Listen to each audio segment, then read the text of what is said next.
Madame Diop Ndeye Koura Mbaye, je suis la coordinatrice du PEDIDAS. Ok. Et madame, et quel est l'objet de la rencontre d'aujourd'hui?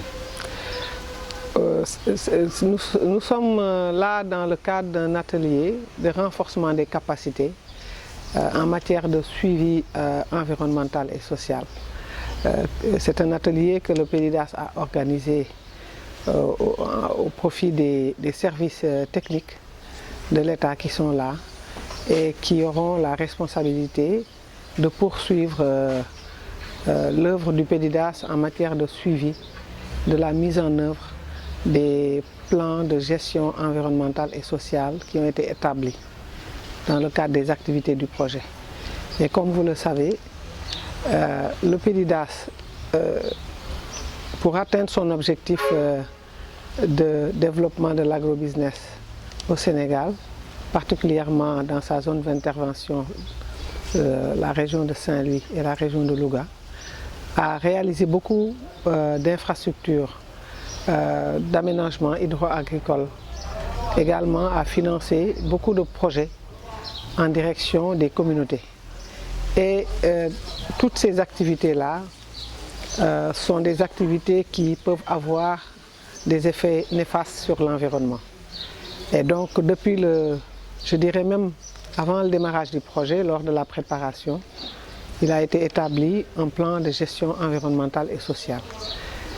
Également, pour chaque activité, conformément à la réglementation nationale et aux politiques de sauvegarde de la Banque mondiale, pour chaque activité, le PEDIDAS a réalisé au besoin des études d'impact environnemental et social ou bien des analyses initiales environnementales. L'environnement occupe une bonne place dans vos activités, quoi. Tout à fait, très important parce que même notre partenaire, partenaire technique et financier qui est la Banque mondiale, insiste beaucoup sur cela. C'est ce qui fait que au niveau de l'unité de coordination et de gestion du projet, nous disposons d'un spécialiste en mesure de sauvegarde environnementale et sociale. Et donc, il ne faudrait pas que les activités que nous mettons en œuvre pour améliorer les conditions de vie des communautés viennent perturber l'environnement ou que ces activités-là aient des effets néfastes sur l'environnement. Donc, c'est d'où l'importance. Et par rapport à cette mission de la Banque mondiale qui est venue récemment, est-ce que vous pouvez venir sur la quintessence de ça? Oui, la dernière mission de la Banque mondiale qui a eu lieu il y a une dizaine de jours, une semaine disons, c'était une mission, la dernière mission d'appui à la mise en œuvre du projet. C'est des missions qui sont menées régulièrement, tous les 6 mois, depuis le démarrage du projet, pour s'assurer des progrès du projet dans la mise en œuvre des activités. Et donc cette dernière mission, elle a été dans ce sens, pour voir est-ce que les résultats du projet ont été atteints. Parce que là, comme on s'achemine vers la clôture du projet, c'est important d'apprécier est-ce que nous avons atteint les objectifs, est-ce que par rapport à la dernière mission, des progrès ont été réalisés, etc. Donc c'était une mission de préparation. C'était une mission de préparation, disons, de la clôture du projet.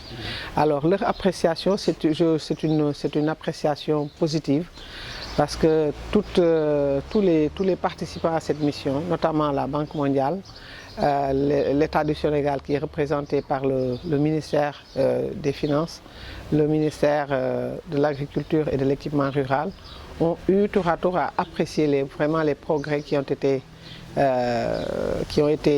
obtenus en un laps de temps, notamment pendant cette période qu'on a appelée période Covid, où vraiment il y a eu une importante incidence sur les activités du projet, mais de par l'engagement vraiment de tous les membres de l'unité de coordination et des agences d'exécution, on a pu faire un bond important dans la réalisation des activités et dans l'atteinte de ces résultats-là.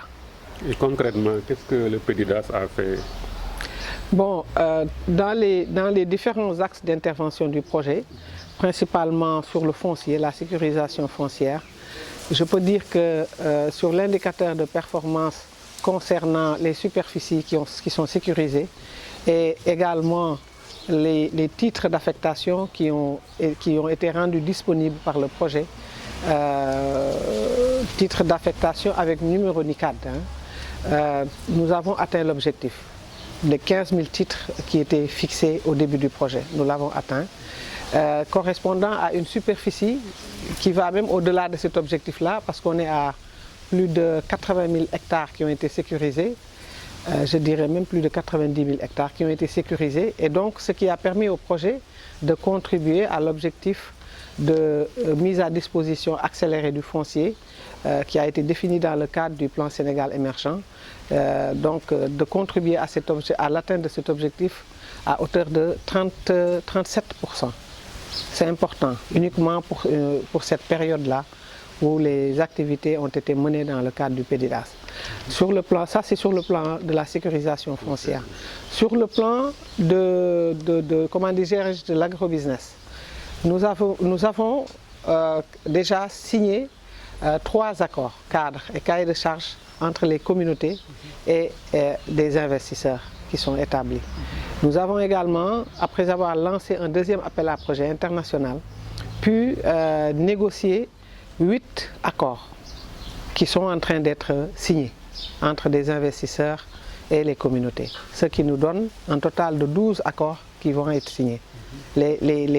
Disons les 7, les 3 sont déjà signés, les 4 vont être signés la semaine prochaine et il reste que les 4 autres qui vont être finalisés et signés avant la fin du mois de juin. Donc ça c'est un des objectifs. Dans le cadre de la gestion des forêts classées et des réserves naturelles, nous avons pu mettre en place au niveau de chaque commune un plan de gestion des forêts qui sont ciblés. Bon, déjà, il y a 3 activités. Il y en a beaucoup, hein. Les indicateurs, il y a beaucoup d'indicateurs de performance. Et vraiment, de façon générale, on a largement dépassé les objectifs qui étaient ciblés par rapport aux différents indicateurs. Aussi bien pour l'objectif de développement que pour les indicateurs intermédiaires. J'allais oublier, en termes de production horticole, c'était un indicateur majeur, c'était un indicateur de l'objectif de développement. On a pu également atteindre cet objectif-là avec une production de plus de 110 000 tonnes de produits horticoles qui sont issus des zones d'intervention du projet et des activités même du projet à travers les fonds Afrique partagés, à travers les financements qui ont été attribués, octroyés aux communautés dans le cadre du programme d'accompagnement des communautés. Et ça, ce n'est qu'un début, hein. C'est les premiers effets du projet. Mais d'ici 1 an, on verra que vraiment l'impact du projet sera plus